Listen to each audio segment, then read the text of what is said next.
अस्सलाम वालेकुम। Welcome to the accountancy union. Hope so आप सब लोग ठीक होंगे। वीडियो स्टार्ट करने से पहले मैं आप लोगों को ये बोलना चाहूंगी कि काइंडली आप वीडियो को लाइक किया करें, शेयर किया करें, चैनल को सब्सक्राइब करें। जो लोग बगैर सब्सक्राइब किए चैनल को देखते हैं तो काइंडली आप लोग सब्सक्राइब कर लें। और कोई भी आपकी सजेशन होती है तो काइंडली वो भी आप लोग रिकमेंड किया करें। और वीडियो को लास्ट तक देखें। लास्ट तक देखने से आपके सारे के सारे जो डाउट्स होते हैं वो क्लियर हो जाते हैं। तो अभी हम लोग लास्ट वीडियो के अंदर जैसे हमने बात की थी वो लेबर चैप्टर हमने स्टार्ट किया था, हम लेबर की बात कर रहे थे। तो अभी हम लेबर को ही कंटिन्यू कर रहे हैं। लेबर चैप्टर के अंदर फर्दर हमने बात करनी है। ठीक है, हम लेबर की बात कर रहे हैं और लेबर की रेम्यूनरेशन मेथड्स हमने पढ़े थे। जिसके अंदर हमने आउटपुट और टाइम रिलेटेड मेथड्स पढ़े थे। आज हम लेबर को फर्दर कंटिन्यू करेंगे और आज हम लेबर की जो टॉपिक है ओवर टाइम, इसके ऊपर डिस्कशन करेंगे। ठीक है, ओवर टाइम। ओवर टाइम क्योंकि देखें अक्सर हम लोग रियल लाइफ में ये सुनते तो है ना कि फलां बंदा ओवर टाइम लगा रहा है, फलां बंदा अपने नॉर्मल टाइम से ऊपर और टाइम लगा रहा है। ओवर टाइम लगाने के बाद इतने पैसे मिलते हैं। कोई आउट ऑफ कंट्री जाता है तो वो ये चीज बताता है कि नॉर्मल हमें इतनी सैलरी मिलती है, कुछ ओवर टाइम लगा के फिर हमारे इतने पैसे बन रहे होते हैं। तो बेसिकली ये ओवर टाइम क्या चीज है, इसके ऊपर पेमेंट्स आपको कैसे मिलती हैं, ये चीजें हम आज की वीडियो के अंदर डिस्कस करेंगे। तो ओवर टाइम बेसिकली किसको कहते हैं? Overtime basically additional time है। एडिशनल टाइम यानी कि और ज्यादा time to the normal time. ठीक है, additional time to the normal working hours या नॉर्मल वर्किंग टाइम। जो आपका नॉर्मल वर्किंग टाइम है उससे आपका ऊपर जो टाइम होता है that is over time. For example, अगर मैं कहीं पे जॉब करती हूँ तो मेरा टाइम 9 to 5 है, तो ये मेरा नॉर्मल टाइम है। ठीक है, ये मेरा नॉर्मल टाइम, मेरी जॉब का टाइम जो डिसाइड हुआ है दैट इज 9 to 5, जो कि नॉर्मल, जिसको हम यहाँ पे बेसिक टाइम के नाम से बात करेंगे कि ये हमारा बेसिक टाइम है 9 to 5। लेकिन मुझे कंपनी या मुझे ऑर्गेनाइजेशन या मुझे इंस्टीट्यूट ऑफर करता है कि आप शाम को 5 to 8 भी हमारे पास ही जॉब करें, तो ये हमारे पास जो होगा मतलब एक्स्ट्रा आवर्स जो होंगे ये हमारे पास ओवर टाइम में जाएंगे। यानी कि ये शाम का जो एक्स्ट्रा टाइम होगा ये मेरा ओवर टाइम लगेगा, क्योंकि मेरी जॉब के आवर्स जो है वो 9 to 5 थे। ठीक है, ये 9 to 5 मेरा बेसिक नॉर्मल टाइम था, उससे ऊपर मैं एडिशनल टाइम लगा रही हूँ तो वो मेरा ओवर टाइम होगा। ठीक है, तो ये हमारा इस तरह से ओवर टाइम बनेगा। अब बात आती है कि इस ओवर टाइम की पेमेंट कैसे होती है। ठीक है, ओवर टाइम की पेमेंट कैसे होती है। लेट सपोज ओवर टाइम को आपके ऊपर ओवर टाइम आप कब लगा रहे हो? जब आप ये काम कर रहे होगे, इसकी मौजूदगी में आपका ये टाइम आ रहा होगा तब ओवर टाइम होता है। आप सिर्फ और सिर्फ ये टाइम लगा रहे हो तो ये टाइम आपका फिर नॉर्मल टाइम में आएगा। अगर ये नहीं है तो ये होगा जो बेसिक टाइम होता है। बेसिक टाइम की मौजूदगी में आपका जो ओवर टाइम आता है वो तब आप उसको ओवर टाइम कहते हैं, क्योंकि बाय डेफिनेशन अगर आप लोग देखें तो additional time to the normal working hours या normal working time is known as over time. ठीक है, तो हमने यहाँ पे बात करनी है। अब इसकी पेमेंट की बात आ जाती है। पेमेंट की बात अगर हम लोग देखें तो देखें, एक होता है हमें बेसिक रेट हमें मिलता है। बेसिक रेट हमें किस पे मिलता है? वो हमें बेसिक टाइम पे मिलता है। ठीक है, बेसिक टाइम यानी कि बेसिक आवर्स के ऊपर मिलता है। बेसिक आवर्स के ऊपर मिलता है। जो ओवर टाइम होता है, ओवर टाइम, इस ओवर टाइम के ऊपर हमें दो रेट मिल के मिलते हैं। अब ये जब ये वाला टाइम हम लगा रहे होते हैं ना तो ये इसकी मौजूदगी में लगा रहे होते हैं। तो हमारी जब मंथ के बाद सैलरी आती है तो वो हमारी किस तरह से आती है? वो हमारी basic rate plus overtime premium को मिला के आती है। ठीक है, overtime premium, premium basically कहते हैं एडिशनल पेमेंट को। एडिशनल पेमेंट को, जो पेमेंट आपकी बेसिक टाइम से ऊपर की पेमेंट है, ओवर टाइम की पेमेंट है, उसको प्रीमियम कहा जाता है। ठीक है, तो जब ओवर टाइम की बात आएगी तो ओवर टाइम के ऊपर जो रेट आपको मिलेगा, ओवर टाइम रेट कैसे आपको मिलेगा? Basic rate overtime premium. अब आप लोग देखें, लेट सपोज मेरी जॉब की टाइमिंग 8 to 4 हो तो 8 to 4 मेरे बनते हैं 8 आवर्स। ठीक है, 8 आवर, इसके ऊपर मुझे मिलेगा $10 पर आवर रेट। ठीक है, इसके ऊपर मुझे मिलेगा $10 पर आवर रेट। और अगर मुझे ऑर्गेनाइजेशन ऑफर करती है 4 से 8 शाम की टाइमिंग में, तो ये मेरे बनते हैं 4 आवर्स। ठीक है, तो 4 आवर्स के ऊपर मुझे यहाँ पे मिलेगा over time rate, that is 15। ठीक है, अब आपने ये, यहाँ पे अक्सर स्टूडेंट्स ये मिस्टेक करते हैं कि ये जो 15 रेट मिलेगा ये सिर्फ इन 4 घंटों पे मिलेगा। नो, यहाँ पे आपको जो एडिशनल रेट मिल रहा है दैट इज ओनली 5। जो 10 है वो इसके अंदर इंक्लूड है, क्योंकि आप इस कॉन्सेप्ट पे जाएं कि 9 to 5 आप काम करेंगे तो उसके बाद ऊपर काम करेंगे तो वो आपका ओवर टाइम में कंसीडर होगा। तो जो आपका 15 रेट आएगा, ये आप देखें यहाँ पे मैंने आपको लिखवाया भी है, basic time plus overtime premium. इसका मतलब ओवर टाइम जो 4 घंटे आप लगा रहे हैं उसके ऊपर सिर्फ आपको $5 पर आवर मिलेगा। तो बेसिक यहाँ पे आ जाएगा 10, प्लस आ जाएगा 5, तो ओवर टाइम आपको कितना मिला, 15 पर आवर मिला। ठीक है, तो इस तरह से आपने कैलकुलेट करना होगा। अक्सर एग्जामिनर एसीसी के एग्जाम के अंदर आपको बेसिक रेट और ओवर टाइम दे देता है, overtime premium find out करना पूछ सकता है। तो ये दोनों चीजें गिवन हो तो यहाँ पे हम इसको माइनस करके कैलकुलेट कर सकते हैं। कभी ऐसा भी होता है कि ओवर टाइम और बेसिक रेट गिवन होता है, overtime premium and basic rate given होता है, फिर आपको ओवर टाइम कैलकुलेट करना पड़ता है। अक्सर एक एग्जामिनर टर्म यूज करता है कि आपको यहाँ पे मिलेगा टाइम एंड हाफ। ठीक है, टाइम एंड हाफ। टाइम का वो मतलब ले रहा होता है बेसिक रेट, टाइम वो कह रहा होता है बेसिक रेट को, एंड हाफ उसी का 50%। ठीक है, एंड हाफ उसी का 50% ले रहा होता है। जैसे टाइम वो कह देता है आपको 10 है तो इसका हाफ हमें खुद कैलकुलेट करना पड़ेगा, दैट इज 5। तो अगेन वो बन जाएगा 15 पर आवर। तो बेसिकली ओवर टाइम का रेट इस तरह से हमें कैलकुलेट करना होता है कि ओवर टाइम हम एडिशनल टाइम दे रहे होते हैं और एडिशनल टाइम पे हमें पिछले टाइम यानी कि जो हमारा नॉर्मल टाइम होता है उसकी सैलरी और ओवर टाइम की मिला के दोनों सैलरीज कंबाइन हमारे अकाउंट में क्रेडिट की जाती हैं। अच्छा, यहाँ पे अब हम लोग अगर देखें तो ये जो ओवर टाइम की मैंने बात की, ये ओवर टाइम जो होगा, ओवर टाइम की होती हैं रीजंस। ठीक है, ओवर टाइम की होती हैं रीजंस, दो रीजंस होती हैं। एक आपकी जनरल रीजन होती है, एक आपकी स्पेसिफिक रीजन होती है। ठीक है, general reason and specific reason. General reason के अंदर कोई भी रीजन हो सकती है, कंपनी की अपनी पॉलिसी है कि कंपनी ओवर टाइम लगवाती है तो वो ओवर टाइम जनरली आप लगा रहे होंगे। अच्छा, कभी कभी ऐसा होता है कि कोई सिकनेस हो गई है, आप बीमार हो गए, आप छुट्टियों पे चले गए हैं तो आपको ओवर टाइम लगाना पड़ गया है। कोई मशीन ब्रेक डाउन हो गया है, मशीन ब्रेक डाउन होने का मतलब ये है कि मशीन की कोई चीज टूट गई है या मशीन खराब हो गई है जिसकी वजह से आपको बैठना पड़ा है, तो जब आपको वो काम टाइम आपका जाया हुआ, बाद में आपको टारगेट पूरा करने के लिए ओवर टाइम लगाना पड़ा। अच्छा, फिर कोई ऐसा होता है कि कोई कल्चरल इवेंट्स हो जाते हैं, कल्चरल इवेंट्स की जो लीव्स होती हैं यानी कि छुट्टियां हो जाती हैं, उसकी वजह से आपको फिर ओवर टाइम लगा के अपना टारगेट पूरा करना होता है। तो बीमारी हो सकती है, कोई भी नमाज ब्रेक्स हो सकती हैं, या कोई भी चीज हो सकती है, लंच ब्रेक्स हो सकती हैं। ये ब्रेक्स जो आ जाती हैं ये इनकी वजह से भी आपको फिर ओवर टाइम लगाना पड़ता है। ठीक है, ये जनरली होती हैं, जनरल रीजंस होती हैं। स्पेसिफिक रीजन होती है on the special request of the customer, on the special request of the customer.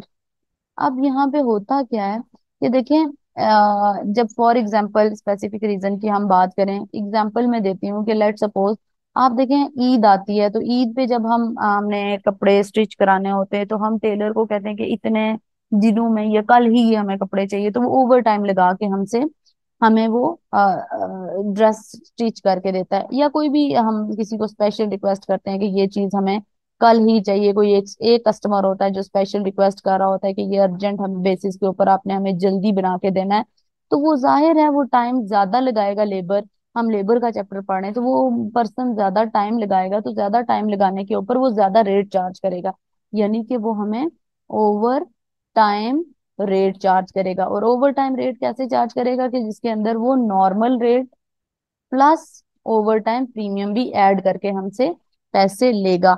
तो बेशक जनरल हो या बेशक स्पेसिफिक हो, रेट चाहे आपका जनरल हो या स्पेसिफिक हो, दोनों के ऊपर आपको क्या करना है, एडिशनल पेमेंट आपको मिलती है। ठीक है, कुछ जगहों पे जनरल ओवर टाइम पे एडिशनल पेमेंट नहीं मिलती, लेकिन कुछ जगहों पे कंपनी की पॉलिसी होती है कि वो जनरली ओवर टाइम अगर लगवाते हैं तो वो पे भी कर रहे होते हैं। अच्छा, यहाँ पे हमने करना क्या होता है, बेसिकली ये चीजें बताने की रीजन क्या थी, आपने यहाँ पे जो ओवर टाइम होगा उस ओवर टाइम से रिलेटेड आपने क्या बात करनी होगी, आपने यहाँ पे फाइंड आउट करनी होती है डायरेक्ट लेबर कॉस्ट और इनडायरेक्ट लेबर कॉस्ट। आपने इनको स्पेसिफाई करना होता है। ठीक है, देखें हम लोग क्या पढ़ रहे हैं, हम लोग अगर सब्जेक्ट को देखें तो हम कॉस्ट अकाउंटिंग पढ़ रहे हैं। ठीक है, कॉस्ट अकाउंटिंग यानी कि जिसको ब्रॉडर सेंस के अंदर मैनेजमेंट अकाउंटिंग बोला जाता है। तो ये कॉस्ट अकाउंटिंग के अंदर हमने रिकॉर्ड करनी है डायरेक्ट, अपनी डायरेक्ट कॉस्ट जो है वो अलग से, और जो इनडायरेक्ट कॉस्ट है उसको अलग से रिकॉर्ड करना है, ताकि मैनेजर्स को रिपोर्टिंग करने के लिए, मैनेजर को प्लानिंग करने के लिए, जो डिसीजन मेकिंग है उनके लिए आसानी हो। तो हमने डायरेक्ट और इनडायरेक्ट कॉस्ट को सेपरेट करना है। तो ओवर टाइम के कुछ हिस्से ऐसे होते हैं कि जिनको हमने डायरेक्ट कॉस्ट कोट करनी है, कुछ ऐसे होते हैं जो इनडायरेक्ट कॉस्ट होती है। अच्छा, अभी तक ना जो हम कॉन्सेप्ट पीछे फॉलो करते आए उसके अंदर हमने कहा था कि जो डायरेक्ट लेबर कॉस्ट होती है वो मेन वर्कर की कॉस्ट होती है। ठीक है, जो डायरेक्ट लेबर कॉस्ट होती है वो मेन वर्कर की कॉस्ट होती है। ठीक है। अच्छा, इनडायरेक्ट लेबर कॉस्ट के लिए हमने कहा था कि जो सुपरवाइजर या मैनेजर की कॉस्ट होती है, हमने यही बात की थी, जो नॉन ट्रेसेबल होती है बेसिकली। अब आपने ये चीज करनी है कि ये जो मैन वर्कर यानी कि डायरेक्ट वर्कर है, डायरेक्ट वर्कर उसकी कॉस्ट हमने मैन वर्कर की कहा था कि वो डायरेक्ट लेबर कॉस्ट होगी, और इनडायरेक्ट वर्कर यानी कि जो सुपरवाइजर मैनेजर वगैरह होते हैं उनकी कॉस्ट हमने कहा था इनडायरेक्ट होती है। अच्छा, अब आपने एक कॉन्सेप्ट, एक लॉजिक याद रखना है कि यहाँ पे प्रोबेबिलिटी क्या है। ठीक है, प्रोबेबिलिटी क्या है, प्रोबेबिलिटी कहते हैं किस चीज को, चांसेस को। यहाँ पे चांसेस ऐसे हैं कि कभी ऐसा पॉसिबल होता है, कुछ सिनेरियोज के अंदर ऐसी सिचुएशन आती है कि जो डायरेक्ट वर्कर होता है यानी कि जो मेन वर्कर होता है, इसकी कॉस्ट इनडायरेक्ट लेबर कॉस्ट कभी हो जाएगी, और कभी जो इनडायरेक्ट वर्कर होता है किसी सिनेरियो के अंदर ये डायरेक्ट लेबर कॉस्ट हो जाएगी। तो वो कौन से सिनेरियोज हैं उनको हम अभी डिस्कस करेंगे। ठीक है, कि ये कौन से सिनेरियोज हैं जिसके अंदर डायरेक्ट लेबर कॉस्ट की या डायरेक्ट वर्कर की इनडायरेक्ट हो जाएगी कॉस्ट, और इनडायरेक्ट वर्कर की डायरेक्ट कॉस्ट हो सकती है, ऐसी पॉसिबिलिटी है। तो हम बात करते हैं ओवर टाइम के टेबल की। आपने अपने एग्जाम के अंदर, अपने एग्जाम के लिए इस ओवर टाइम के टेबल को मेमोराइज कर लेना है, इसको, इसके कॉन्सेप्ट को अंडरस्टैंड कर लेना है, तब जाके आपके ये ओवर टाइम के कॉन्सेप्ट समझ आएंगे, आपको आसानी लगेगी। आपने यहाँ पे सबसे पहले लिखना है ओवर टाइम रेट। ठीक है, overtime rate, overtime rate is equal to basic rate plus overtime premium. ये फॉर्मूला आपने याद रखना है, basic rate and overtime premium. ये आपका मेन कॉन्सेप्ट को लेके चलेगा जो कि हमने पहले से पढ़ा। अच्छा, ओवर टाइम कंपनी के अंदर या बिजनेस के अंदर वर्कर जो होते हैं वो दोनों लगा सकते हैं। आपका एक वर्कर होता है डायरेक्ट वर्कर यानी कि मैन वर्कर, एक वर्कर होता है इनडायरेक्ट वर्कर यानी कि सुपरवाइजर या मैनेजर। आप ये भी ओवर टाइम लगा सकता है, ये भी ओवर टाइम। आप देखें ना, आपका मेन वर्कर अगर ओवर टाइम लगा रहा होगा तो इनडायरेक्ट वर्कर यानी कि जो सुपरवाइजर या मैनेजर होगा वो उसकी मॉनिटरिंग के लिए वहीं पे होगा, साथ वो भी ओवर टाइम लगा रहा होगा। तो अगर हम ओवर टाइम की बात करें तो रीजन यहाँ पे हमने आइडेंटिफाई करनी है। या तो ओवर टाइम इसने लगाया होगा जनरल रीजन की वजह से यानी कि कंपनी ने लगवाया होगा, या ऐसा हो सकता है कि स्पेसिफिक रीजन की वजह से ओवर टाइम लगाना पड़ा। इसी तरह अगर आप लोग इनडायरेक्ट वर्कर की बात करें तो इनडायरेक्ट वर्कर ने भी या तो जनरल रीजन की वजह से ओवर टाइम लगाया होगा, या इसको भी किसी स्पेसिफिक कस्टमर ने रिक्वेस्ट की होगी कि हम लोग ये प्रोडक्ट जो बनवा रहे हैं आपके वर्कर से वो बड़ी इंपॉर्टेंट प्रोडक्ट है, यानी कि वो हमारे लिए बहुत ही अहम प्रोडक्ट है, तो आपने अपनी निगरानी में इसको अच्छे से देख के ध्यान से बनवाना है। तो फिर इसको भी स्पेसिफिक कस्टमर की रिक्वेस्ट के ऊपर ओवर टाइम लगाना पड़ेगा। अब बात हो रही है ओवर टाइम की, यहाँ पे हमने टाइटल में लिखा है ओवर टाइम, तो ओवर टाइम हो चाहे डायरेक्ट वर्कर चाहे इनडायरेक्ट वर्कर, बात हो रही है ओवर टाइम की। अब यहाँ पे हमने ओवर टाइम की पेमेंट में लिखा हुआ है बेसिक और ओवर टाइम प्रीमियम। तो जाहिर है जनरल ओवर टाइम है तो जनरल में भी हमें बेसिक भी मिलेगा यानी कि नॉर्मल रेट भी मिलेगा, और ओवर टाइम प्रीमियम भी मिलेगा। इसी तरह स्पेसिफिक है तो स्पेसिफिक भी लिंक किससे करता है, ओवर टाइम, और ओवर टाइम का रेट कैसे बनेगा, यहाँ हमें बेसिक रेट भी मिलेगा और ओवर टाइम प्रीमियम भी मिलेगा। इसी तरह यहाँ पे भी हमें बेसिक रेट भी मिलेगा जनरल, और यहाँ पे ओवर टाइम प्रीमियम भी मिलेगा।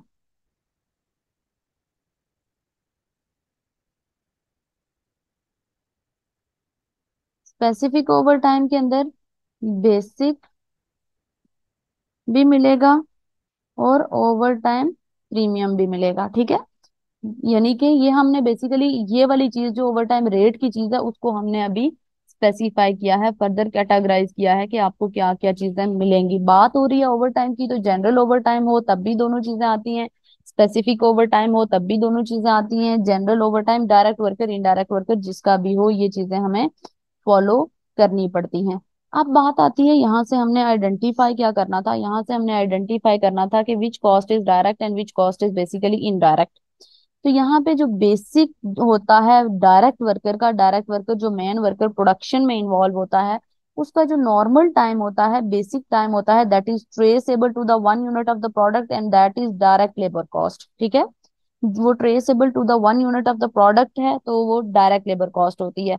जो ओवर टाइम प्रीमियम होता है, हमें पता नहीं होता किस पर्टिकुलर यूनिट की वजह से या किस पर्टिकुलर प्रोडक्ट के ऊपर वो ओवर टाइम लगाना पड़ा, तो वो हम उसको पर यूनिट के अंदर आगे ट्रेस नहीं करते। कोई भी रीजन होती है, बीमारी की वजह से ओवर टाइम लगाना पड़ा या कुछ भी, तो हम उसको इस तरह से ट्रेस नहीं करते। तो ओवर टाइम प्रीमियम जो होता है डायरेक्ट वर्कर का, मेन वर्कर का, that is in direct labour cost. अब देखें, जो मैंने आपको पीछे पॉसिबिलिटी बताई थी, जो प्रोबेबिलिटी बताई थी, वो यही थी कि indirect labour cost direct worker की हो सकती है।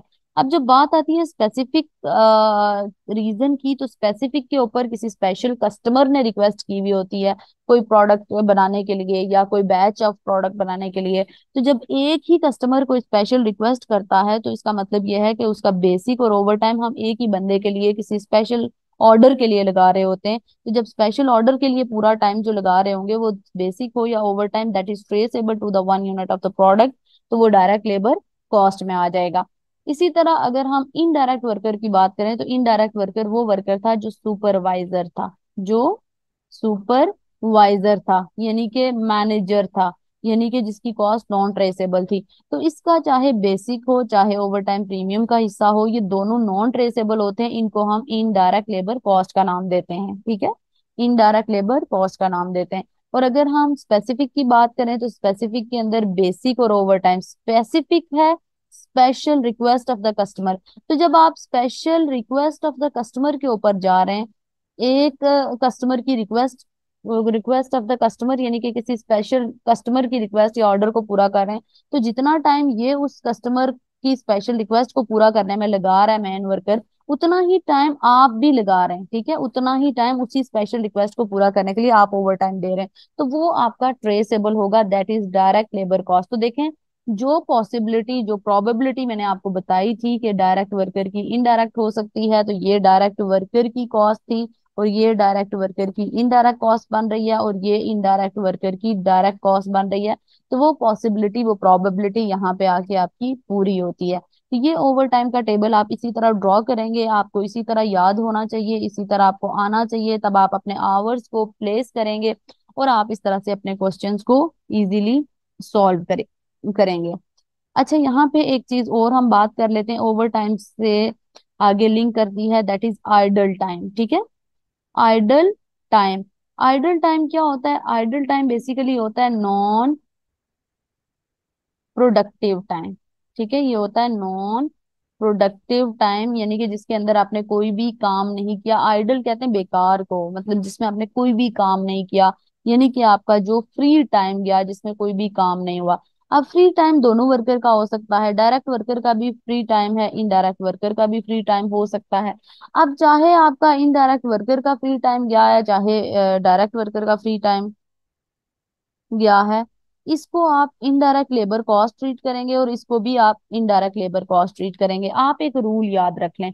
रूल क्या है कि आइडल टाइम यानी कि आइडल टाइम के आवर्स जब भी कभी आएंगे, आइडल टाइम के आवर्स जब भी कभी आएंगे, वो रिलेटेड टू डायरेक्ट वर्कर हूं या रिलेटेड टू इनडायरेक्ट वर्कर हूं, आप इन दोनों को डायरेक्टली ले जाएंगे किधर, इनडायरेक्ट लेबर कॉस्ट वाली साइड पे, क्योंकि इस दौरान कोई यूनिट तो प्रोड्यूस हुआ नहीं है, कुछ काम तो हुआ नहीं है, तो आप ट्रेस आउट करने के लिए क्या बेस लेंगे? तो ये ट्रेस आउट नहीं होता। हम वैसे भी डेफिनेशन यही पढ़ते हैं डायरेक्ट कॉस्ट की, कि traceable to the one unit of the product. तो यहाँ पे तो कुछ भी ट्रेस नहीं होता। तो ये था आपका आइडल टाइम और ओवर टाइम का कॉन्सेप्ट। होप सो आपको ये कॉन्सेप्ट समझ आया होगा। अगली वीडियो के अंदर हम इस ओवर टाइम से रिलेटेड क्वेश्चन को सॉल्व करेंगे और फिर आगे मजीद लेके चलेंगे। वीडियो को एंड तक देखें, वीडियो को लाइक करें, शेयर करें, कमेंट्स करें और चैनल को सब्सक्राइब करें। Thanks for the watching. Allah Hafiz.